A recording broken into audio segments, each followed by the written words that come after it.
Welcome to another episode of Once Upon a Screen Time. The last movie for October is Orphan. Hope you enjoy.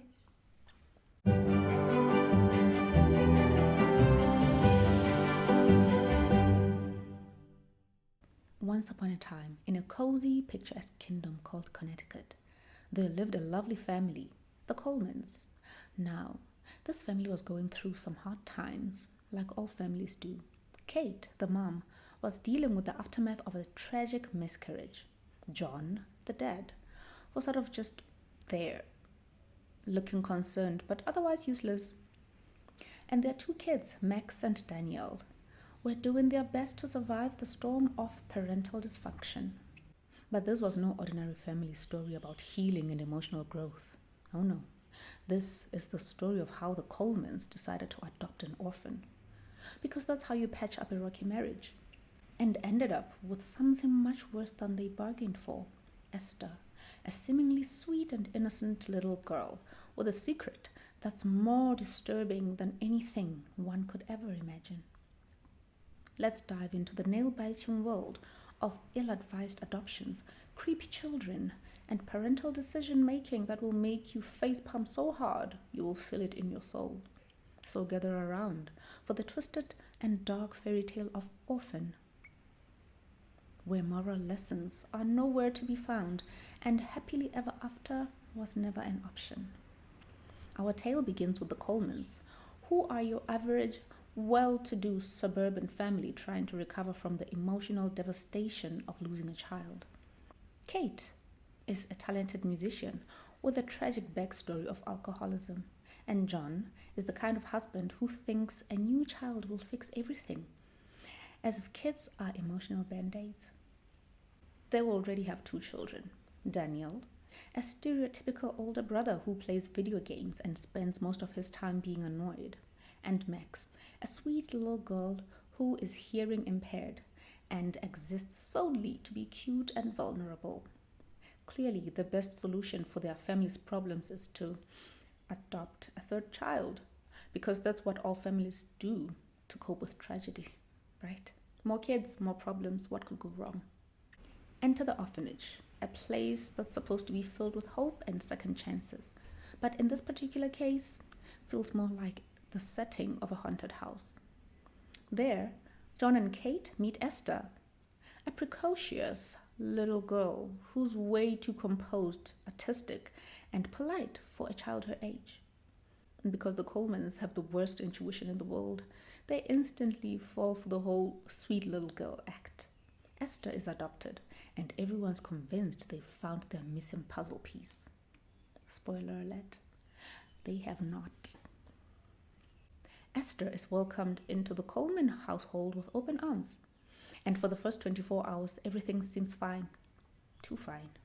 Esther is polite, well-mannered, and dresses like she's auditioning for a role in Little House on the Prairie.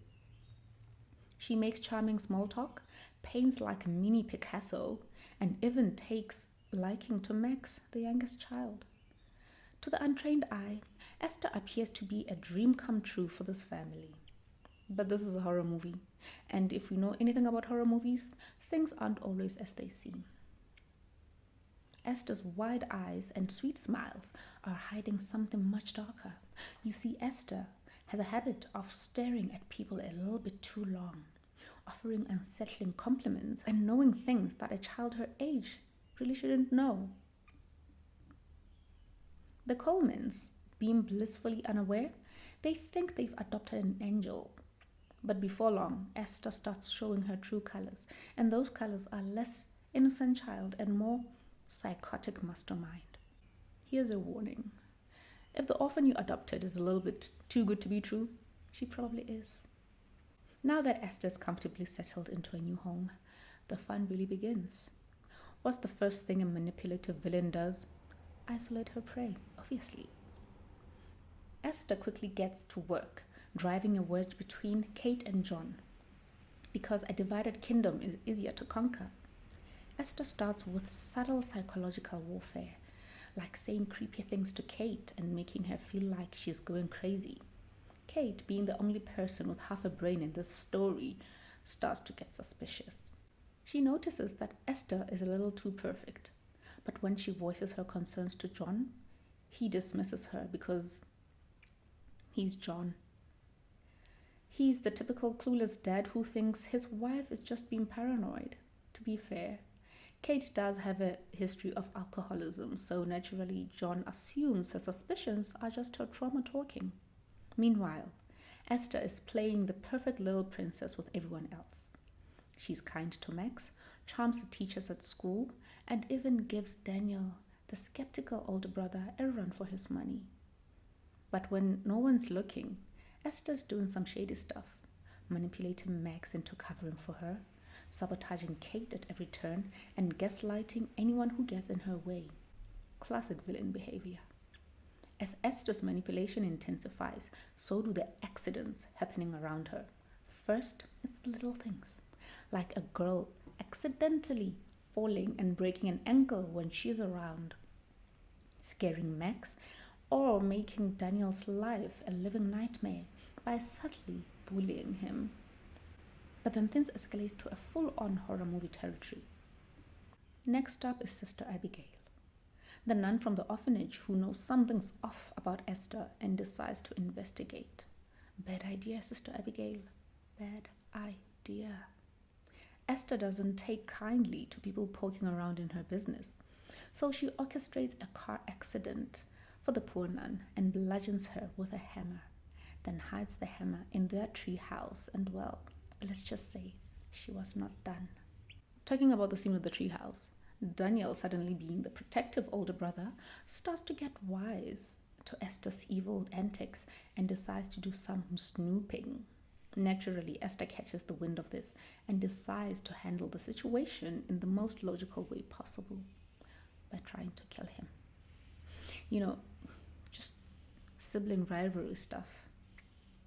Daniel barely survives Esther's attempted murder, and somehow John and Kate still don't kick this pin-sized psycho out of their house.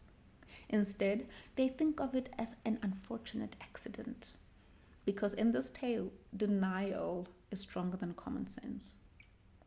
Moral of the story so far: if a child starts racking up suspicious body count, it might be time to return her back to the orphanage. At this point, Kate is fully convinced that Esther is dangerous, but John, bless his clueless heart, is still in full denial mode. It's like he's living in a different movie where everything is just fine, and Esther is still the sweet little girl he believes her to be. John's blind trust in Esther leads to some truly face-palm-worthy moments. Seriously, this guy couldn't see a red flag if we were waving it in front of him. But don't worry, John's bad decisions eventually catch up to him. Let's just say it's not a happy ending for Johnny. But we'll get to that later. For now, write this down. If your wife tells you the child you adopted is trying to kill you, believe her. Now, every good fairy tale needs a plot twist, and Orphan does not disappoint. You see, Esther isn't just a troubled child with a few psychopathic tendencies. Oh no, Esther is actually a 33-year-old woman with a rare medical condition that makes her look like a child. That's right. This isn't just a story about an evil orphan. It's about an evil adult posing as a child so she can infiltrate families and wreak havoc. Esther's real name is Lena, and she's a fully grown woman who has spent most of her life pretending to be a little girl so she can manipulate families and, in some cases, seduce fathers. As it turns out, she's done this before, and the Colemans are just her latest victims. The big reveal comes when Kate, in a desperate attempt to uncover the truth, contacts an institute in Estonia and learns about Esther's twisted past. At this point, it's clear that Esther's endgame isn't just about causing chaos. She wants to replace Kate and become John's new wife. If you weren't horrified before, you probably are now. Side note, always do a background check before you adopt a child. The stage is set for the final showdown between Kate and Esther, because every fairy tale needs a good old-fashioned battle between good and evil. And in this case, it's a fight between a terrified but determined mother and a psychotic woman child who just won't quit. By now, John has paid the ultimate price for his cluelessness. Rest in peace, sir. And it's up to Kate to protect her remaining children from Esther's wrath. What follows is a tense, nail-biting sequence where Esther goes full-on psycho, attacking Kate and Max with everything she's got. But Kate isn't having it. She's a mother on a mission, and no amount of creepy doll dresses or pigtail villainy is going to stop her. The final battle takes place near a frozen pond, where Kate and Esther face off in the ultimate struggle for survival. Esther tries to play the innocent child one more time, but Kate, having seen through all the lies, delivers the ultimate fairy tale ending. She kicks Esther's creepy murderous self into the icy water, where she finally meets her well-deserved demise. Moral of the story: if someone tries to murder your family, kick them into icy water. Literally. And so we've come to the end of our dark and twisted fairy tale. Orphan isn't just your typical bedtime story. It's a cautionary tale about how adopting a seemingly innocent child could actually lead to a horror show of psychological manipulation, murder, and mind-boggling plot twists. In the end, Kate and her children survive, but at great cost. Lesson here: maybe just stick to a dog next time, because nobody has ever made a movie about adopting a golden retriever.